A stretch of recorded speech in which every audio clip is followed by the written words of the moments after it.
Episode 3, The Childhood of Bhishma. The river goddess Ganga stood at the edge of the sacred Ganga, her infant son cradled in her arms. The river's flow seemed to echo the rhythm of destiny as King Shantanu watched silently, his heart brimming with awe.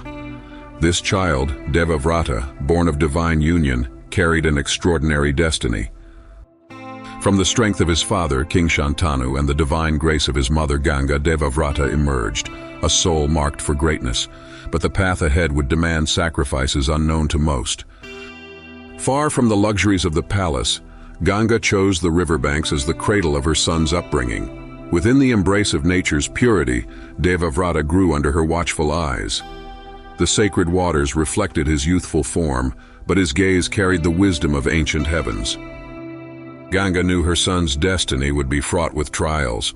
To forge his strength and guide his character, she took him to the greatest teachers of the land.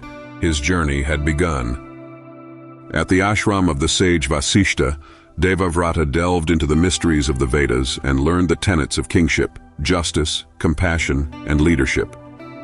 Later, under the fiery tutelage of the warrior saint Parashurama, he mastered the art of war. His hands, though young, became extensions of the bow and sword.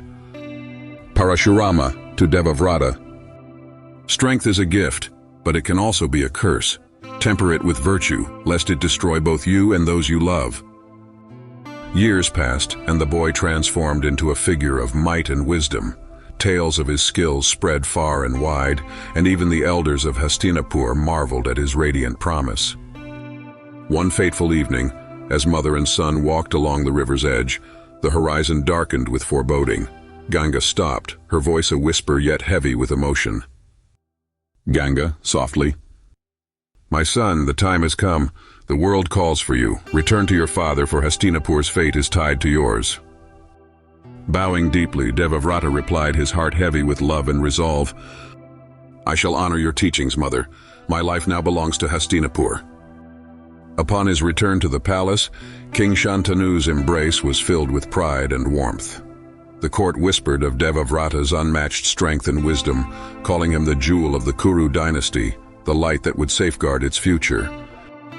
With steps guided by destiny, Devavrata unknowingly moved closer to the moment that would define him, the fateful oath that would make him Bhishma, the eternal guardian of Hastinapur.